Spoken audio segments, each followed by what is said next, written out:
Assalamualaikum warahmatullahi wabarakatuh. Selamat pagi dan salam sejahtera bagi kita semua. Bapak, Ibu, dan rekan-rekan sekalian yang saya hormati.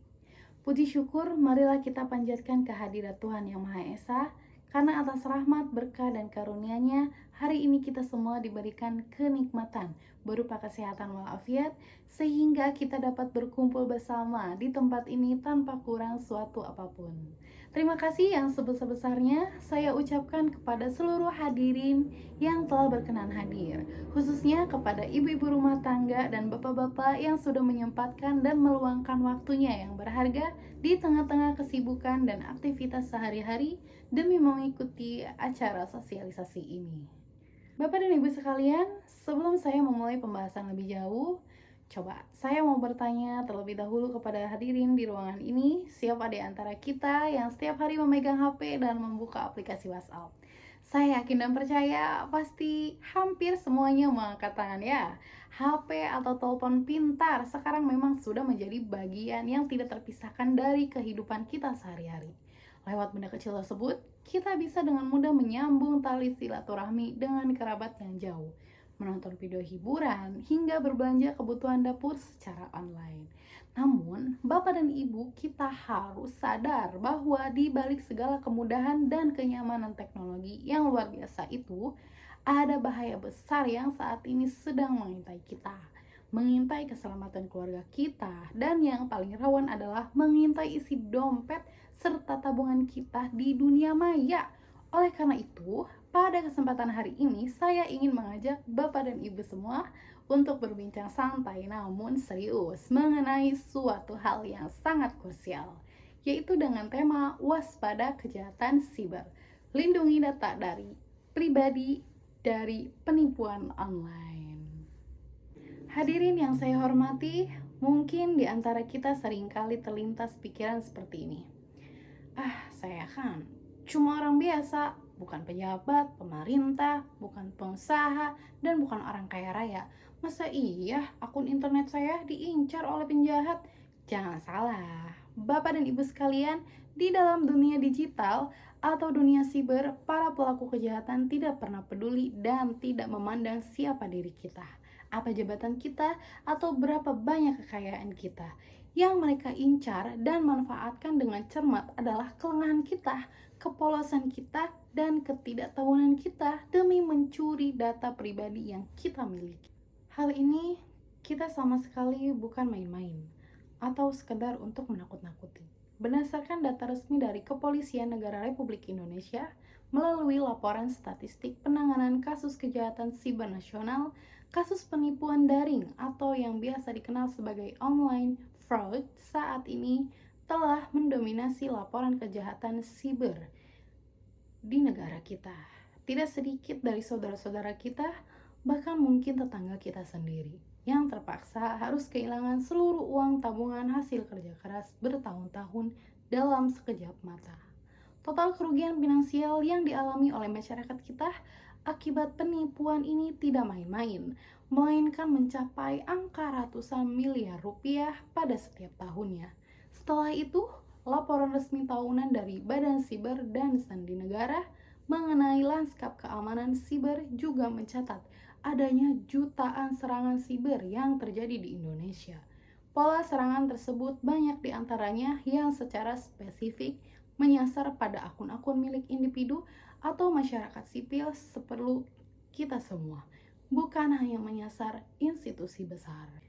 Pertanyaan besarnya adalah, mengapa fenomena kejahatan ini bisa marak terjadi dan korbannya terus berjatuhan?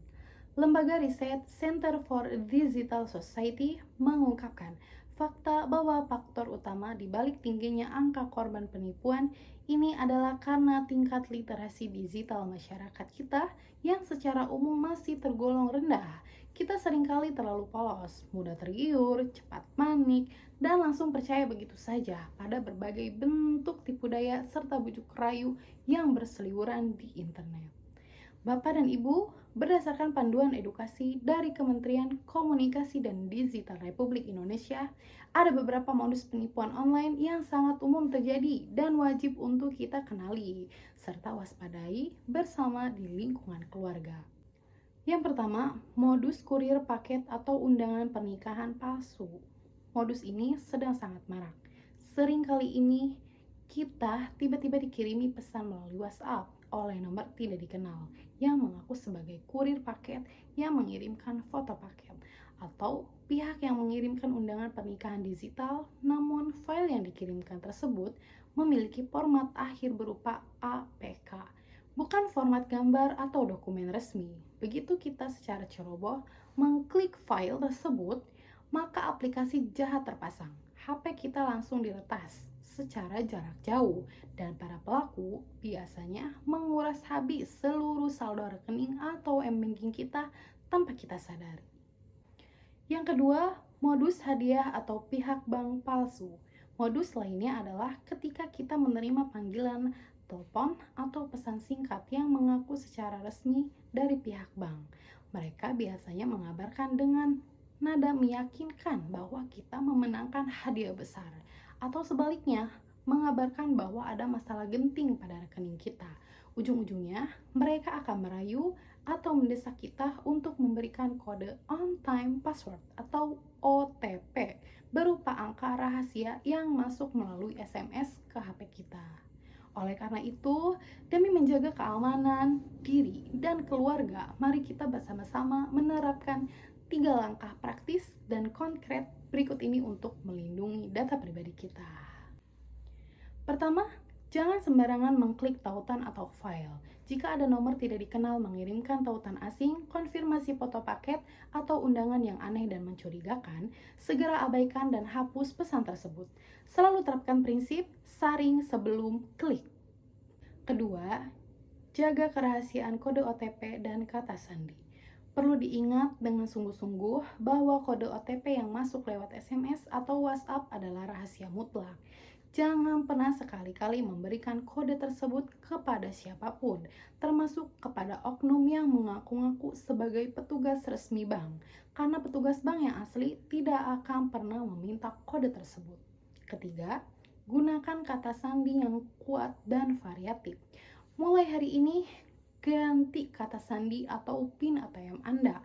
Jangan sekali-kali menggunakan tanggal lahir, nomor telepon, atau kombinasi angka berurutan yang sangat mudah ditebak sebagai PIN bank maupun kata sandi akun-akun digital Anda. Bapak, Ibu, dan hadirin sekalian yang saya hormati, sebagai kesimpulan dari apa yang saya sampaikan, ketahuilah bahwa data pribadi yang Anda miliki adalah harta yang sangat berharga di dunia maya pada era digital saat ini. Satu klik yang ceroboh dari jari kita atau satu kode OTP yang kita bocorkan kepada orang lain bisa menjadi pintu masuk yang terbuka lebar bagi para pencuri untuk merampas seluruh harta benda yang telah kita kumpulkan dengan susah payah. Oleh karena itu, mulai hari ini, mari kita kuatkan komitmen bersama untuk menjadi pengguna internet yang cerdas, kritis, dan bijak. Ingatlah selalu prinsip sederhana ini. Jagalah data pribadi kita dengan ketat, sebagaimana kita menjaga dompet fisik kita sendiri dari incaran pencopet.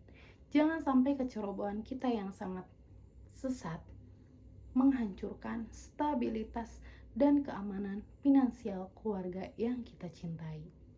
Demikianlah beberapa hal yang dapat saya sampaikan pada kesempatan kali ini. Semoga informasi dan edukasi ini dapat membawa manfaat yang nyata bagi kita semua, agar kita bisa melangkah dengan lebih waspada, cerdas, dan aman dalam berselancar di dunia digital. Mohon dimaafkan yang sebesar-besarnya apabila dalam penyampaian tadi terdapat kata-kata yang kurang berkenan di hati Bapak, Ibu, maupun hadirin sekalian.